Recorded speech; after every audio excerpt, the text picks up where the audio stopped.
Most people think more possibilities make life feel wider. But there are people who keep a job application open, leave a relationship undefined, save 5 possible plans, and tell themselves they are simply being careful. They don't want to close anything too soon. They don't want to mourn a path they never tried. So every future stays alive a little longer. Then weeks become months, and the freedom they were protecting starts to feel like standing in a hallway with no exit. No exit. The air starts to feel thinner. They haven't chosen the wrong life. They've stopped entering life at all. Psychology suggests this isn't always carelessness or a lack of ambition. Sometimes, keeping everything open protects you from the discomfort of choosing one direction and feeling the others disappear. Once you see what that private protection is doing, the stuckness begins to look different and more changeable. That's where a usable next move really begins. The first pull is the comfort of the unchosen self. When nothing is decided, versions of you remain untouched. The founder, runner, traveler, filmmaker, and partner. None has met a hard Tuesday yet. You're moving from a course to a job listing, then to a note called Ideas.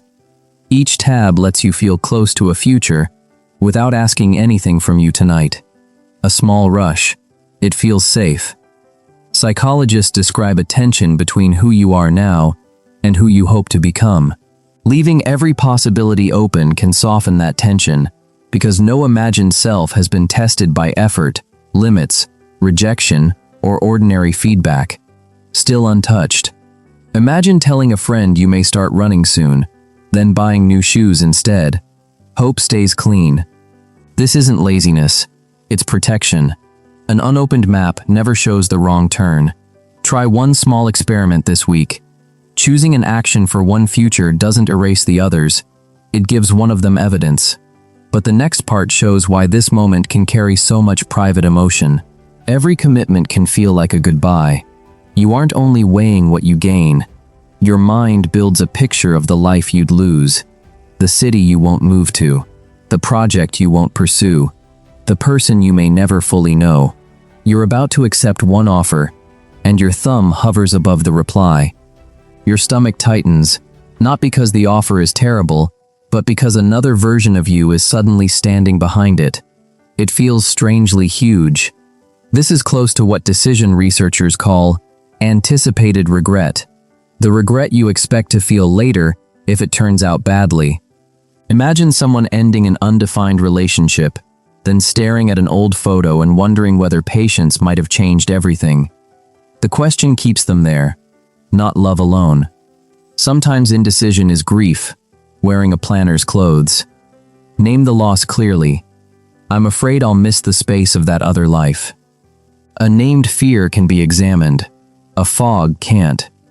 This is where searching for the perfect answer becomes the reason none gets tested. With regret behind each direction, comparison starts asking for an impossible guarantee. Some people don't want a path that works. They want proof it is the best direction before they give it their time. No guarantee comes first. Researchers often call this maximizing, compared with satisficing, accepting an option that meets the standards that matter most. It's late on a weekday, and you're comparing salaries, routines, success stories, and advice for 3 careers. One offers freedom, but less money. Another has status, but a longer commute. By 1 a.m., nothing feels complete. The problem is that one real path gets measured against perfect fragments of all the others.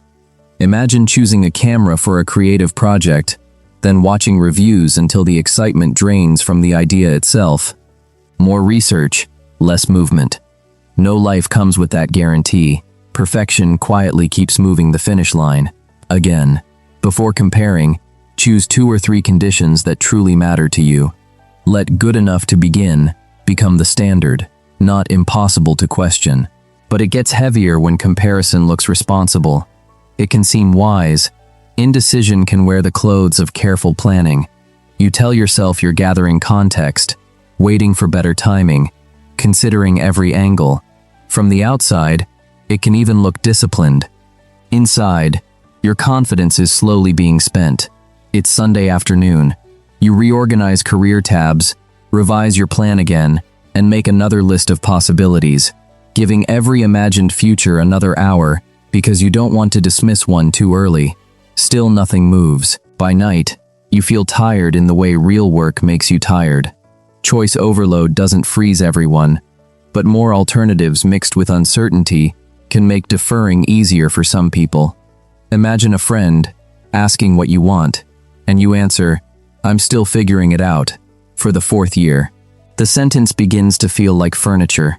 Preparation has a limit. Keep 2 active paths, not 10. Give each a review date, not a lifetime vow, just a date. Which feels more familiar, the possibility you keep alive, or the move you keep delaying? Share it in the comments. The final point changes the meaning of every move you have avoided making. Here is the reframe most people miss. Waiting is not the absence of choosing. Waiting is also a commitment. It feels neutral because nothing is declared. But time and courage get spent. Often, you choose the comfort of maybe over the harder comfort of evidence. Return to that hallway from the beginning. You're still there, telling yourself you have time to look around. Life keeps moving past the doors behind you. The clock doesn't stop. A month becomes a season, then a year. While the business idea stays a note, the application stays a draft, and the relationship stays a question mark, because each one feels safer before it can answer back. Nothing stays untouched. This is why implementation intentions help. Don't decide your entire identity. Make one visible, if-then plan. If it is 7 p.m. Tuesday, I will spend 20 minutes on the first task for option A. Then set a review date. Clarity is not the light before the road. It is the trail your feet leave after you walk. Enter one path long enough to gather information. A direction becomes clear because you test it. That is enough. Keeping doors open doesn't mean you're weak, careless, or incapable. Every path may carry a version of you that you don't want to lose. That makes sense. But a possibility only becomes part of your life when it can survive contact with real action. One step. The hallway doesn't need to become a prison. You can choose one door for now, listen to what happens on the other side, and still remain someone with more than one dream. If you enjoy learning the hidden psychology behind the commitments people delay, subscribe to the channel. That matters. Understanding why uncertainty can feel like freedom helps you notice the quieter moments when it is costing you focus, movement, and the chance to learn from your own life. The next honest move may be smaller than you think. It still counts.